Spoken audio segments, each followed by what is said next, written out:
La plupart des gens poursuivent avec succès une ou deux carrières au cours de leur vie. À l'âge de 56 ans, Arnold avait déjà exploré au moins 3 domaines: le culturisme, le cinéma et la politique.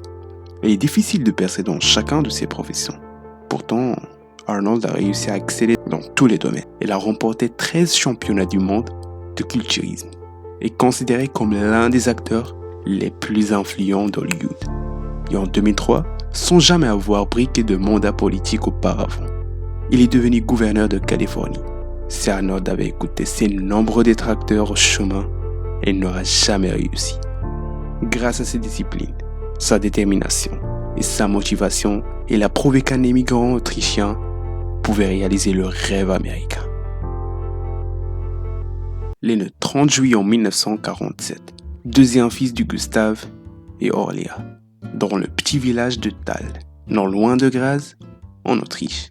Le père Gustav était le chef de la police locale et la famille habitait juste au-dessus du poste de police où il travaillait. Le foyer de la famille d'Arnold était humble.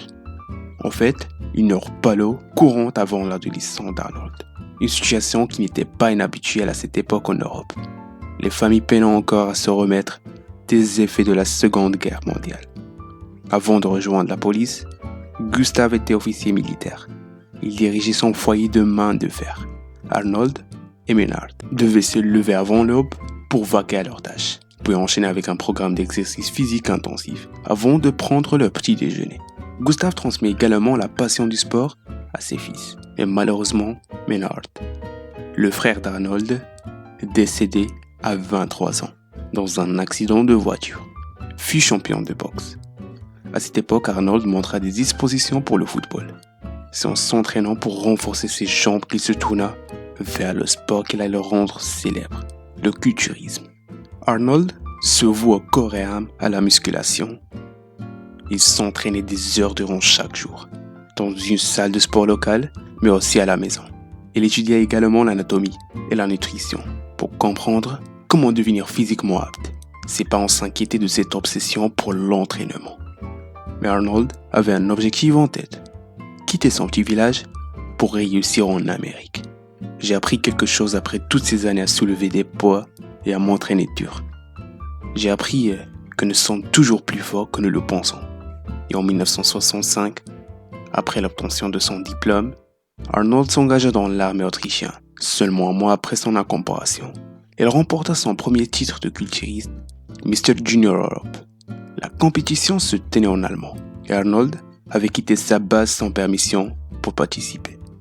En conséquence, il passa l'année suivante en détention, un lieu de réclusion pour les militaires ayant commis des infractions. Une fois libéré, il reprit l'entraînement avec ardeur, passant parfois jusqu'à 5 heures par jour à la salle de musculation. Son entraîneur intensif porta ses fruits en 1967. Âgé de 20 ans, remporta son premier titre de Mr. Universe. Ce concours est un événement annuel sponsorisé par la National Amateur Bodybuilders Association. Les concurrents sont jugés sur des critères comme la taille et la définition des muscles, l'équilibre et les proportions, ainsi que la présentation générale. Plus jeune vainqueur de l'histoire de la compétition, Arnold était confiant quant à la conservation de son titre l'année suivante. Il était également enthousiaste à l'idée de pouvoir enfin voyager aux États-Unis. Le concours de 1968 devant se tenir à Miami, en Floride. Bien qu'il n'ait pas remporté le titre à Miami, Arnold fut repéré par le pionnier du fitness, Joe Weider. Weider fut tellement impressionné par le jeune culturiste qu'il l'invita à rester aux États-Unis pour vivre et s'entraîner avec lui à Los Angeles en Californie. Arnold sauta sur l'occasion et à la fin des années 60, Weider devint son entraîneur. Arnold se consacra à l'entraînement et aux compétitions. Il regagnait son titre de Mr. Universe en 1969 et dominait tous les grands concours de cultisme, Mr. Universe, Mr. World et Mr. Olympia. Arnold contribua à populariser ce sport. Il écrivait des articles sur ses méthodes d'entraînement uniques pour les magasins de fitness de Weider. Il fut également une vedette d'un documentaire. Ce documentaire a eu un succès incroyable. Et à 33 ans, il prit officiellement sa retraite de la compétition pour se consacrer à une nouvelle carrière, celle d'acteur. Et dans les années 70, Arnold tourna dans quelques films à petit budget, jouant principalement des petits rôles qui nécessitent les grands muscles que des grands talents. Et en 1982, il décrocha le premier rôle de Conan le Barbare, adapté du héros de bande dessinée du même nom. Encore une fois, la force d'Arnold résidait dans ses biceps plus que dans ce jeu d'acteur. Tout le monde critique Arnold, affirmant qu'il était presque impossible de comprendre son anglais. 2 ans plus tard, en 1984, Arnold confirma son intérêt commercial lorsqu'il apparut dans Terminator. Ici où Arnold a joué un cyborg violent, mi-robot, mi-humain, envoyé du futur pour exterminer la mère du futur leader de l'humanité. Il n'a prononcé que 74 mots dans le film, tout délivré d'une voix monocorde et robotique.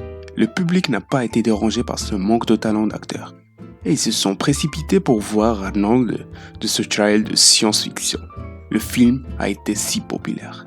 Arnold avait été une figure aussi publique, si dynamique sous l'administration, que certains se demandaient s'il dirigeait vers une carrière politique. Pendant des années, il niait les rumeurs, prétextant qu'il était trop occupé autant qu'homme d'affaires et père de famille.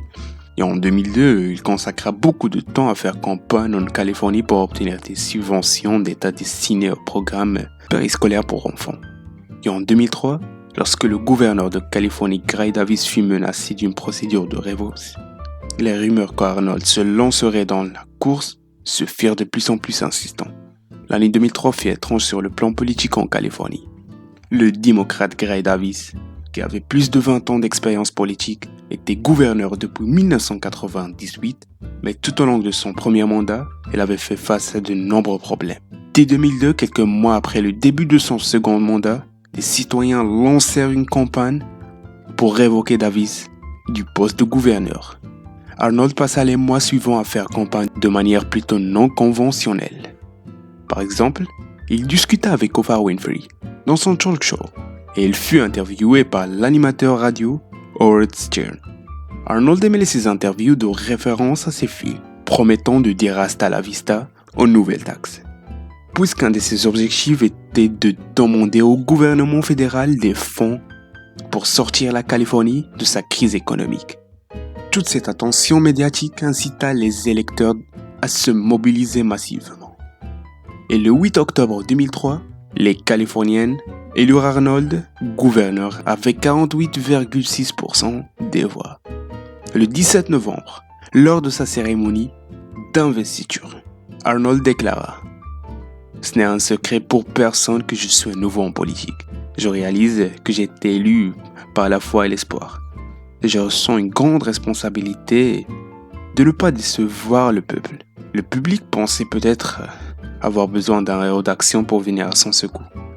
Mais les commentateurs politiques avaient des doutes. Arnold avait pu faire campagne avec des slogans accrocheurs, mais qu'il ferait une fois au pouvoir. Selon le consultant politique David, dans un article de Time en 2003, ce n'est pas le cinéma. Personne ne va lui tendre un rayon laser pour qu'il fasse exploser le déficit.